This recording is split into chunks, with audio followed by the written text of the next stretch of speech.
Dan saudara, kita akan bahas bagaimana sebenarnya penelantaran anak dari perspektif hukum, khususnya dalam kasus yang kini menyeret selebritas Denada Tambunan. Bersama Guru Besar Fakultas Hukum Universitas Pelita Harapan, ada Jamin Ginting. Selamat siang, Prof. Jamin.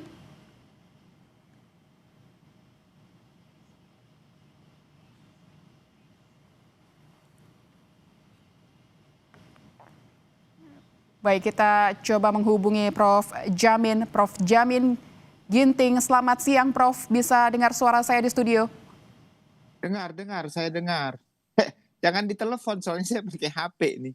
Nanti jadi bentrok. Baik, Prof. Jamin dengan Lintang di studio. Prof. Jamin, kita akan membahas terkait kasus penelantaran anak yang melibatkan selebritas Denada. Prof. Jamin, ini sebenarnya bisa dibawa ke perkara hukum pidana dan perdata atau seperti apa? Kuasa hukum bilang Denada seharusnya, kuasa hukum Denada maksud kami, bilang seharusnya gugatan dilayangkan ke pengadilan agama, bukan PN Banyuwangi. Karena Resa, mohon maaf, adalah anak yang lahir di luar pernikahan. Pandangan Anda seperti apa, Prof? Ya, pertama kalau terkait dengan hukum keluarga, apakah itu terkait dengan beragama Muslim atau non-Muslim? Kalau agama Muslim, tentu yang berwenang dalam hal ini adalah pengadilan agama. Tapi kalau non-Muslim adalah pengadilan negeri.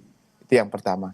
Yang kedua, gugatannya ini apa? Kalau gugatannya adalah ganti rugi, karena di situ ada permintaan pemenuhan terhadap biaya yang selama ini dikeluarkan, maka itu lebih cenderung masuk ke ranah keperdataan. Karena si anak yang mengasuhnya merasa perlu biaya untuk mengembalikan keadaannya. Nah, itu terkait dengan ganti rugi. Tentu itu kasusnya kasus keperdataan ya. Nah, nanti permasalahan apakah dia anak yang sah, tentu kalau sudah Denada mengakui sebagai suatu anaknya sendiri, maka nggak perlu lagi dibuktikan itu anaknya atau bukan ya, karena pernikahan yang berada di luar nikah itu mempunyai hubungan hukum dengan ibunya, berarti sah. Secara hukum adalah anak dari Denada kalau dia mengakui. Nah, saya juga mendengar sudah ada beberapa kali dikirimkan biaya ya, mungkin kurang biayanya atau selama ini tidak diperhatikan. Nah, itulah nanti yang digugat ya. Nah, penggugat ini tentu bertanya, ini uang dia, umurnya sekarang kan sudah 24 tahun. Tentu biaya selama ini dari mana asalnya, begitu ya? Apakah dari orang tuanya, apakah dari orang yang mengasuhnya? Kalau orang yang mengasuhnya berarti selama ini orang mengasuhnya merasa dirugikan dengan uang yang dia keluarkan sehingga dia perlu mengembalikan uang tersebut. Nah, jadi ini konteksnya adalah keperdataan. Beda dengan pidana. Kalau penelantaran anak pidana itu terkait dengan anak yang tidak diberi makan ya, masih kecil. Anak itu kan di bawah 18 tahun ya. Jadi kalau dia masih di bawah 18 tahun ya bisa, tapi karena ini sudah dewasa, maka ini bukan ranah hukum pidana tapi lebih ke perdataan gitu. Baik, berarti karena ada tuntutan material oleh penggugat, ini termasuk ke dalam hukum perdata begitu ya Prof ya. Nah, hari ini dijadwalkan ada mediasi kedua. Mediasi pertama Denada sempat tidak datang. Kalau hari ini Denada tidak datang lagi, apakah otomatis penggugat menang atau seperti apa proses yang berjalan? Ya, tentu berdasarkan SEMA Mahkamah Agung terkait dengan mediasi diberikan waktu selama ya 1 bulan ya, lebih itu diberikan waktu untuk bisa melakukan mediasi. Tapi kalau mediasi para pihak tidak hadir, terlebih kepada tergugat tentunya ya, tergugatnya tidak hadir, maka ada kalimat di situ biasanya rekomendasi daripada mediator, kelihatannya orangnya tidak beritikat baik. Tapi tidak dengan sendirinya kalau dia tidak beritikat baik langsung putusannya itu menjadi putusan yang dimenangkan. Bisa saja dalam mediasi dia tidak hadir, tetapi nanti kuasa hukumnya hadir pada saat pemeriksaan pokok perkara. Nah, nanti dalam pokok perkara itulah nanti dibuktikan kalau sebenarnya tidak ada perbuatan melawan hukum, tidak perhatian sudah diberikan, dan nanti tergantung buktinya. Jadi ini baru mediasi. Mediasi itu untuk mencari solusi sebelum perkara itu diperiksa pokoknya oleh hakim. Jadi ini masih mediator begitu. Berarti itu artinya tidak ada kewajiban tergugat untuk datang ya Prof ya, karena kuasa hukum Denada juga menyebut Denada sebagai terlapor tidak wajib hadir mediasi begitu Prof. Ya ini terkait dengan keinginan untuk menyelesaikan secara damai saja. Begitu artinya tidak perlu diselesaikan melalui pengadilan, tetapi ada mediator yang mendamaikan mereka. Bagaimana solusinya? Mungkin ya dengan keadaan sekarang ya udah bayar berapa ratus juta begitu ya, sehingga kasus ini nggak perlu lagi digugat begitu. Nah, kalau tercapai perdamaian di situ, maka kasusnya nggak perlu lagi dimasukkan ke pengadilan, cuma menunggu putusan.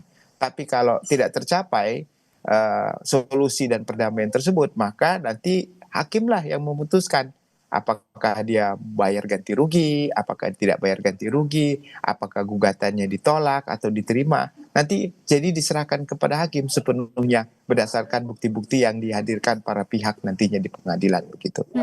Prof Jamin, di sini pelapor mengaku ada tindakan penelantaran begitu yang dilakukan oleh Denada selaku ibu kandungnya menurut pengakuannya. Tapi bagaimana pembuktian kalau seseorang itu menelantarkan di sini, Prof? Terminologi penelantaran anak itu ada di Undang-Undang Perlindungan Anak, ya, di pasal 62 atau 72 begitu ya. Jadi di situ yang ada terminologi. Jadi klasifikasi penelantaran anak itu membuat anak dalam keadaan bahaya, ya, bekerja di bawah umur, ya, terus dipaksa untuk melakukan pekerjaan orang dewasa, ya, yang berbahaya, lalu tidak diberikan nafkah yang cukup bagi anak tersebut. Itu terminologi pidana. Jadi nggak bisa digunakan dalam konteks perdataan. Kalau dia terminologi penelantaran anak yang dia gunakan, harusnya itu dibuat laporan ke polisi, ya, bukan mengajukan gugatan ke pengadilan. Jadi itu terminologi yang keliru saya kira dalam konteks penelantaran anak kalau digugat ke perdata, ya itu lebih kepada adanya perbuatan melawan hukum yang dilakukan oleh orang tua terhadap anak karena tidak diberikan nafkah selama dia dalam pengasuhan atau belum dewasa begitu. Karena terkait dengan pengakuan dari pelapor ini dia tidak mendapatkan nafkah begitu dari ibu kandungnya. Berarti Anda melihat ini harusnya masuk ke proses ranah hukum di kepolisian begitu ya Prof? Kalau memang bisa dibuktikan, contohnya Denada ya, mengkondisikan anak itu pada usia anak ya di bawah 18 tahun pada saat itu, memaksa dia untuk bekerja di luar dari kemampuannya, atau menelantarkan dalam hal ini membiarkan dia untuk mencari nafkahnya sendiri ya, dia bekerja sendiri untuk memenuhi kebutuhan dasarnya sendiri padahal dia masih anak kecil, dipaksa begitu. Nah itulah yang dapat dikategori penelantaran anak. Tapi dia kalau diasuh sama orang tuanya Denada ya, lalu diasuh atau dititipkan kepada orang lain lalu diberikan nafkah, itu bukan penelantaran namanya, itu penitipan ya. Paling jadi tidak masuk kategori penelantaran gitu. Hanya cuma secara psikologis dia mungkin tidak mendapatkan perlindungan dari orang tuanya, kasih sayang dan segala macamnya, itu sulit pembuktiannya kalau seperti itu. Tapi kalau yang digugat adalah masalah materi, bukan masalah imaterial ya, psikologis, kasih sayang, maka itu lebih cenderung bagi saya itu lebih ke perdataan daripada pidananya begitu. Tapi kan ini proses sudah berlangsung Prof Jamin, ini sudah masuk ke ranah mediasi begitu. Apa yang Anda lihat setelah ini? Karena kuasa hukum juga apa namanya menilai untuk besaran kerugian perdata, apa ada ketentuan khusus, bisakah tergugat mengajukan keringanan? Ya, kalau di keperdataan itu biasanya ada gugatan material, ada gugatan imaterial, ya. Gugatan material itu adalah gugatan yang dihitung. Contohnya, saya kasih contoh begini. Selama dia umur dari sekian ke sekian tahun, anggaplah umur sampai dengan sekarang 24 tahun. Berarti selama umur dia tidak bisa mencari nafkah sampai dengan dewasa 21 tahun, dikalikan setiap kali dia mendapatkan makanan apa. Nah, itu nanti ada nilai tertentu yang keluar begitu ya. Nah, selain itu ada kerugian imaterial. Nah, imaterial tidak bisa dihitung dengan angka-angka, dia cuma tebak-tebak saja gitu, 2 miliar, 3 miliar, tapi jarang juga dikabulkan. Jadi itu saja yang pada umumnya diajukan permohonan ganti rugi terkait dengan kewajiban seseorang yang seharusnya dilakukan tapi dia tidak lakukan begitu. Nah, itulah namanya perbuatan melawan hukumnya. Tapi kelihatannya untuk itu sulit ya. Maksud saya pembuktiannya harus benar-benar nyata ada uang yang dikeluarkan begitu. Prof Jamin, Anda melihat setelah ini prosesnya akan seperti apa, Prof? Karena mediasi akan berlangsung hari ini, entah itu nanti Denada hadir atau tidak. Ya, kalau sampai sudah 2 kali, nanti dipanggil ketiga kali tidak hadir lagi, ini kan bisa masih jangka waktu yang ada, maka akan dilanjutkan oleh mediator, akan menyerahkan kepada hakim yang akan memutus dengan catatan bahwa tidak ada etikat baik dari tergugat untuk menghadiri sidang. Seperti itu pada umumnya. Gitu. Baik, kita akan nantikan proses mediasi yang berjalan hari ini pukul 1 waktu Indonesia Barat dan seperti apa nanti hasilnya. Terima kasih Prof. Jamin Ginting, Guru Besar Fakultas Hukum Universitas Pelita Harapan telah berbagi informasi di Kompas Siang.